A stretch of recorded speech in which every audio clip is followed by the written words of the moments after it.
2 Chroniques, chapitre 34. Josias avait 8 ans lorsqu'il devint roi, et il régna 31 ans à Jérusalem. Il fit ce qui est droit aux yeux de l'Éternel, et il marcha dans les voies de David, son père. Il ne s'en détourna ni à droite ni à gauche. La 8e année de son règne, comme il était encore jeune, il commença à rechercher le Dieu de David, son père. Et la 12e année, il commença à purifier Juda et Jérusalem des hauts lieux, des idoles, des images taillées et des images en fonte.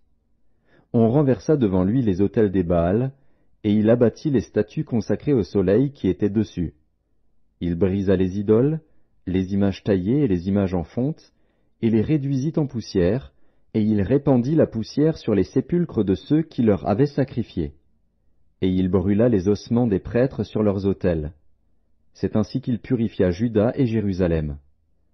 Dans les villes de Manassé, d'Éphraïm, de Siméon, et même de Nephtali, partout au milieu de leurs ruines, il renversa les autels, il mit en pièces les idoles et les images taillées et les réduisit en poussière, et il abattit toutes les statues consacrées au soleil dans tout le pays d'Israël.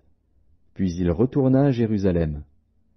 La 18e année de son règne, après qu'il eut purifié le pays et la maison, il envoya Shaphan, fils d'Atsalia, Maazéja, chef de la ville, et Joach, fils de Joachaz, l'archiviste, pour réparer la maison de l'Éternel, son Dieu. Ils se rendirent auprès du souverain sacrificateur Ilkija, et on livra l'argent qui avait été apporté dans la maison de Dieu, et que les Lévites gardiens du seuil avaient recueilli de Manassé et d'Éphraïm et de tout le reste d'Israël, et de tout Juda et Benjamin et des habitants de Jérusalem. On le remit entre les mains de ceux qui étaient chargés de faire exécuter l'ouvrage dans la maison de l'Éternel.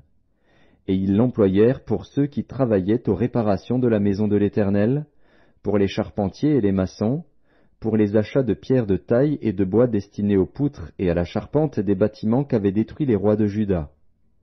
Ces hommes agirent avec probité dans leur travail. Ils étaient placés sous l'inspection de Jacat et Abdias, lévites d'entre les fils de Mérari, et de Zacharie et Meshulam, d'entre les fils des Kéatites. Tous ceux des Lévites qui étaient habiles musiciens surveillaient les manœuvres et dirigeaient tous les ouvriers occupés aux divers travaux.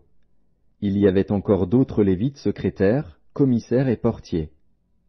Au moment où l'on sortit l'argent qui avait été apporté dans la maison de l'Éternel, le sacrificateur Ilkija trouva le livre de la loi de l'Éternel donné par Moïse.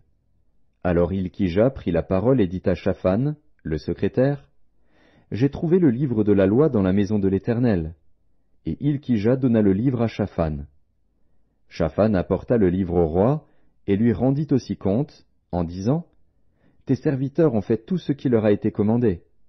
Ils ont amassé l'argent qui se trouvait dans la maison de l'Éternel et l'ont remis entre les mains des inspecteurs et des ouvriers. » Shaphan, le secrétaire, dit encore au roi, « Le sacrificateur Ilkija m'a donné un livre. » Et Shaphan le lut devant le roi. Lorsque le roi entendit les paroles de la loi, il déchira ses vêtements. Et le roi donna cet ordre à Ilkija, à Akikam, fils de Shaphan, à Abdon, fils de Miché, à Shaphan, le secrétaire, et à Azaja, serviteur du roi. « Allez, consultez l'Éternel pour moi et pour ce qui reste en Israël et en Juda, au sujet des paroles de ce livre qu'on a trouvé. Car grande est la colère de l'Éternel qui s'est répandue sur nous, parce que nos pères n'ont point observé la parole de l'Éternel et n'ont point mis en pratique tout ce qui est écrit dans ce livre. » Ilkija et ceux qu'avait désignés le roi allèrent auprès de la prophétesse Hulda, femme de Shallum, fils de Tokéat, fils de Hazra, gardien des vêtements. Elle habitait à Jérusalem, dans l'autre quartier de la ville. Après qu'ils eurent exprimé ce qu'ils avaient à lui dire, elle leur répondit, « Ainsi parle l'Éternel, le Dieu d'Israël. Dites à l'homme qui vous a envoyé vers moi, « Ainsi parle l'Éternel. Voici, je vais faire venir des malheurs sur ce lieu et sur ses habitants, toutes les malédictions écrites dans le livre qu'on a lu devant le roi de Juda. Parce qu'ils m'ont abandonné et qu'ils ont offert des parfums à d'autres dieux, afin de m'irriter par tous les ouvrages de leurs mains, ma colère s'est répandue sur ce lieu, et elle ne s'éteindra point. Mais vous direz au roi de Juda qui vous a envoyé pour consulter l'Éternel, « Ainsi parle l'Éternel, le Dieu d'Israël, au sujet des paroles que tu as entendues.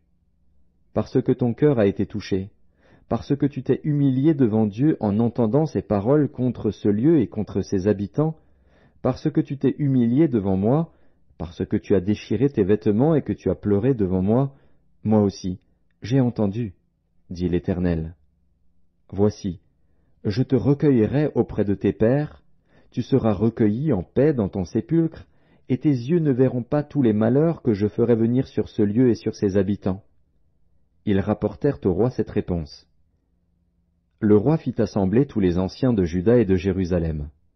Puis il monta à la maison de l'Éternel avec tous les hommes de Juda et les habitants de Jérusalem, les sacrificateurs et les Lévites, et tout le peuple, depuis le plus grand jusqu'au plus petit.